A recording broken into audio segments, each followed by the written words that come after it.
Hello నమస్కారం, welcome back to Orange Heaven. ఈరోజు మనం ఈ గుమ్మడికాయతో ఐస్ క్రీమ్ చేయబోతున్నాము. ఎలా ఉంటుందేమో అని అనుకుంటున్నారు కదా, చాలా బాగుంటుంది. అసలు గుమ్మడికాయతో చేసినట్టు కూడా అనిపించదు. అందరూ తప్పకుండా ట్రై చేసి చూడండి.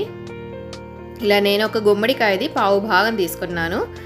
ఈ మన 250 ml కప్పు లాంటి ఒక బౌల్ తీసుకున్నాను. దాంట్లో ఒక 1.5 బౌల్ దాకా వచ్చింది. అది మనం కొంచెం వాటర్ వేసి ఉడకబెట్టుకోవాలి. తక్కువ వాటర్ వేసుకోండి, వాటర్ మరి వేస్ట్ అవ్వకుండా ఉంటే బాగుంటుంది. నేను కొంచెం పసుపు వేస్తున్నాను. పసుపుది టేస్ట్ ఏం రాదు, లేకపోతే మనం లాస్ట్లో ఎల్లో ఫుడ్ కలర్ అయినా వాడుకోవచ్చు. కలర్ ఎందుకు లేని కొంచెం పసుపు వేసాను. అలాగే ఆ కప్పులోనే అంటే 250 ml మిల్క్ 2 సార్లు 1/2 లీటర్ తీసుకుంటున్నాను.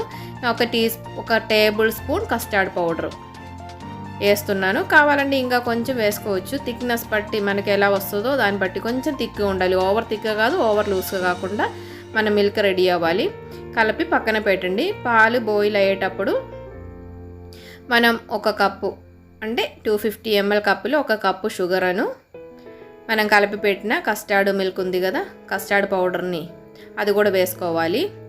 అది బాగా థిక్గా అయ్యేటప్పుడు పక్కన పెట్టేసి ఒక పించ్ సాల్ట్ వేస్తున్నాను. ఐస్ క్రీమ్లో కూడా కొంచెం సాల్ట్ ఎందుకు అనుకుంటారు, కానీ ఒక్క పించ్ సాల్ట్ వేస్తేనే మన స్వీట్ బాగా అంటే అది ఒక లెవెల్గా బాగుంటుంది. ఇప్పుడు మనం గుమ్మడికాయ కూడా ఉడకబెట్టాం కదా, దాన్ని కూడా తీసి పక్కన ఆరబెట్టుకోవాలి. చూడండి మెత్తగా ఉడిగింది. ఇప్పుడు మనం ఈ వాటర్ లేకుండా దీన్ని బాగా స్మూత్గా గ్రైండ్ చేసుకోవాలి. ఇలా తీసి గ్రైండ్ చేసుకోవాలి. కావాలంటే లైట్గా కొంచెం వాటర్ కూడా పోసి గ్రైండ్ చేసుకోవచ్చు, కానీ నాకు అవసరం రాలేదు. స్మూత్గా గ్రైండ్ అయింది. చూడండి, ముక్కలేం లేకుండా స్మూత్ పేస్ట్. మన ఐస్ క్రీమ్లో ముక్కలేం ఉండకూడదు కదా, స్మూత్గా ఉండాలి. ఇప్పుడు మనం గ్రైండ్ చేసిన గుమ్మడికాయను కూడా రెడీ చేసి పెట్టిన కస్టర్డ్ మిల్క్లోకి వేసుకోవాలి. బాగా కలుపుకొని బాగా కూల్ అవ్వాలి. మన రూమ్ టెంపరేచర్ ఎలా ఉందో అలాగే అవ్వాలి. నేను షుగర్ చూస్తే కొంచెం తక్కువ అని అనిపించింది. నేను ఒక 1/2 కప్పు కూడా వేస్తున్నాను. కావాలంటే లాస్ట్లో మళ్ళీ చూసుకొని అడ్జస్ట్ చేసుకోవచ్చు. అది పక్కన పెట్టేసి మనం ఒక బౌల్ తీసుకొని దాంట్లో ఒక కప్పు విప్పింగ్ క్రీమ్ వేసుకోవాలి.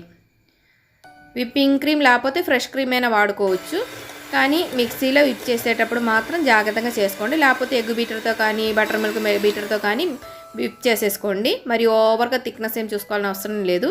అది ఒక ఫ్రోతీగా డబుల్ సైజ్ కన్సిస్టెన్సీ వచ్చేటప్పటికి మనం రెడీ చేసి పెట్టిన గుమ్మడికాయని కూడా యాడ్ చేసుకోవచ్చు. గుమ్మడికాయ మిల్క్ని కూడా ఇప్పుడు లైట్గా ఒకసారి స్లో స్పీడ్ మీద అన్ని కలిపి ఒక్కసారి విప్ చేసేసేయండి.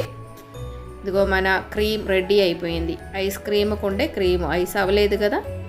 ఇప్పుడు మనం మంచి ఎయిర్ టైట్ కంటైనర్ ఒకటి తీసుకొని దానిలోకి పెట్టి మొత్తం టైట్గా మూత పెట్టుకోవాలి. ఎంత టైట్గా ఉన్న మూత అయినా కొంచెం ప్లాస్టిక్తో ఒక వ్రాపర్ ఇలా పెట్టేసి మూత పెడితే మనకి లోపల ఐస్ క్రిస్టల్స్ ఫామ్ అవ్వకుండా ఉండదు. చూడండి, ఒక 10 hours పెట్టాను నేను. మరి ఓవర్గా క్రిస్టల్ ఫామ్ అవ్వకముందే తీసాను. స్మూత్గా ఉండేటట్టు అయితే బాగుంటుంది కదా అని. చూడండి ఎంత పర్ఫెక్ట్గా రెడీ అయిందో. నేను ఓవర్ విప్ ఏం చేయలేదు, జస్ట్ ఒకసారి ఆ క్రీమ్ వరకు విప్ చేశాను. మీరు మిక్సీలో కూడా చేసుకోవచ్చు, ఏం పర్వాలేదు. చూడండి ఎంత అందంగా చక్కగా టేస్ట్ చాలా బాగుంటుంది. కొంచెం మనం బయట ఐస్ క్రీమ్ కొనుక్కొని తినేదానికంటే మన ఇంట్లో హెల్తీగా రెడీ చేసేటప్పుడు కదా చాలా బాగుంటుంది. బాగుంది taste ice cream taste super.